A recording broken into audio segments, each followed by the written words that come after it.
Pose with the bands. Pose with the pose with the pose with the bands. Pose with the pose with the pose with the bands. Bands. Pose with the bands. Pose with the pose with the pose with the bands. Pose with the pose with the pose with the bands. Bands.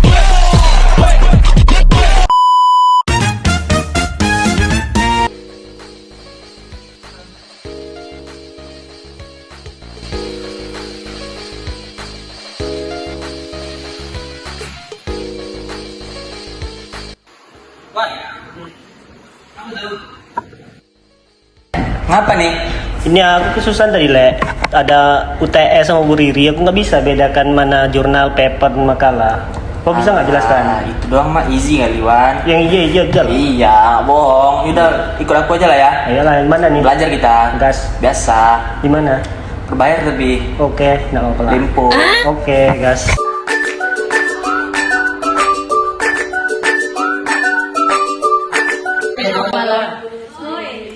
Udah kawan nih. Jadi perkenalkan namanya Akwan nih, kawan aku ini dia tuh nggak tahu cara perbedaan jurnal, makalah sama paper. Jadi dia butuh bantuan kita nih teman-teman. Nah, gimana nih? Mau nggak teman-teman bantuin kawan aku nih? Bisa sih, ya kan. Kebetulan kita lagi butuh kan, gampang. Apalagi kita lagi sama-sama dapat tugas juga kan dari Bu Didi, pas pula materi yang sama gitu. Udah langsung aja sih, buka.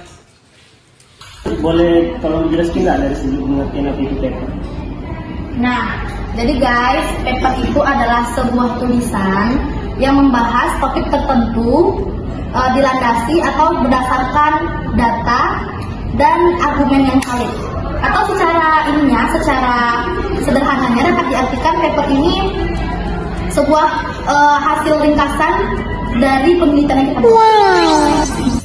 Nah, kalau dari segi tujuan, paper itu sendiri guys, secara umum ternyata itu tuh untuk melatih kemampuan mahasiswa dalam menulis, mengungkapkan pemikiran secara ilmiah, tentunya berdasarkan yang dua tadi, berdasarkan data dan argumen. Jadi nih teman-teman, sepengetahuan aku, makalah itu adalah sebuah karya tulis yang berisi tentang suatu topik tertentu. Biasanya nih, makalah itu berdasarkan dari hasil kajian pustaka. Yang sering teman-teman lihat tuh di belakang, biasanya di belakang makalah kan ada daftar pustaka. Nah, makalah itu isi dari sebuah kajian pustaka dan merujuk pada pemikiran-pemikiran suatu topik permasalahan. Jadi, gimana nih kalau menurut teman-teman tujuan dari pembuatan makalah itu sebetulnya banyak luas ya. Tapi yang aku ketahui, tujuannya dari pembuatan makalah yaitu menyampaikan hasil penelitian setelah mengumpulkan sebuah data.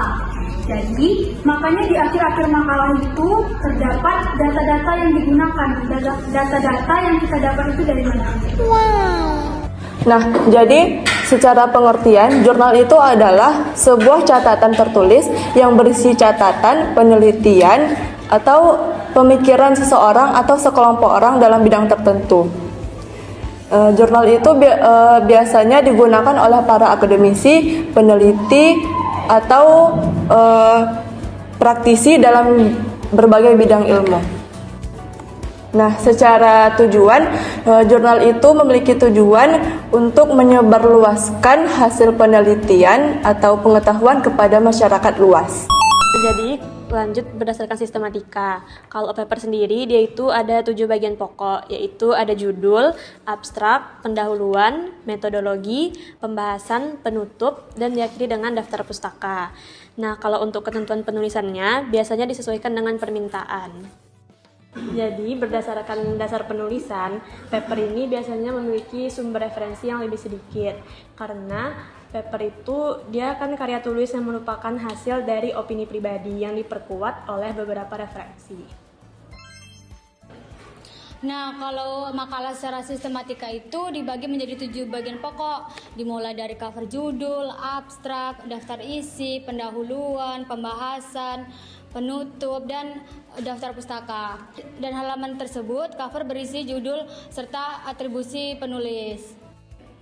Nah, kalau secara penulisan makalah umumnya menggunakan penelitian sebagai sumbernya. Artinya perlunya ada penelitian terlebih dahulu, baik secara sederhana maupun secara kompleks. Oke nih, sekarang sistematika pada jurnal. Jurnal sendiri memiliki 8 pokok bagian. Di antaranya ada judul, abstrak, pendahuluan, metode, hasil, pembahasan, kesimpulan, serta daftar pustaka. Nah, jadi di sini kita bisa ketahui nih, kalau 8 pokok bagian ini dapat membangun sistem dari penulisan pada jurnal. Jadi kita nggak heran kenapa jurnal memiliki suatu dampak yang jauh lebih tinggi dibanding dengan makalah ataupun paper itu sendiri. Nah, sedangkan dasar penulisan pada jurnal sendiri memiliki dasar penulisan yang sangat ketat karena jurnal memiliki metode dengan membangun suatu hasil penelitian awal, hasil penelitian berkelanjutan maupun hasil dari spesifik tip dari penulisan pada jurnal. Jadi, itulah mengapa tidak semua tulisan dapat dimasukkan ke dalam jurnal. Publikasi paper pada dasarnya bisa kapan saja sesuai dari pemerintah. Misalnya nih kita disuruh buat dalam waktu sebulan. Nah, dalam waktu sebulan itu kita harus mengumpulkan dan menyelesaikannya. Dalam proses pengumpulan diterima atau tidaknya paper itu tuh tergantung dari peminta. Oleh sebab itu kita harus buat paper itu dalam keadaan benar sehingga diterima dengan baik. Perlu dipahami setiap karya tulis itu memiliki minimal dan maksimal jumlah halaman yang berbeda-beda. Dalam paper maksimal jumlah halaman yaitu ada 6 halaman yang ditetapkan oleh banyak lembaga. Dalam hal publikasi, makalah tidak ada aturan khusus dalam publikasi karena ini merupakan salah satu bentuk tugas dalam lingkungan lembaga pendidikan. Artinya, makalah tersebut bisa dipublikasikan kapan saja. Sedangkan makalah sama dengan paper, langsung diterima. Tetapi untuk penilaian membutuhkan waktu untuk menunggu. Isinya akan dinilai terlebih dahulu oleh penerima. Jumlah halaman untuk makalah tersendiri akan ditentukan oleh lembaga pendidikan yang berkait. Namun sebagian besar menggunakan standarnya itu maksimal 10 halaman. Tapi sebagian juga mengatakan itu lebih banyak juga tidak apa-apa. Nah, kalau jurnal nih berbeda dari dua yang tadi. Dia itu memiliki aturan khusus. Misalkan dalam satu periode itu dikeluarkan cuma 2 jurnalnya dalam setahun. Jadi dalam setahun itu cuma bisa mengeluarkan 2 kali dan itu pun ada aturan khusus dan harus memverifikasi ke pihak-pihak tertentu. Nah, kalau jurnal ini berbeda juga dengan yang lainnya.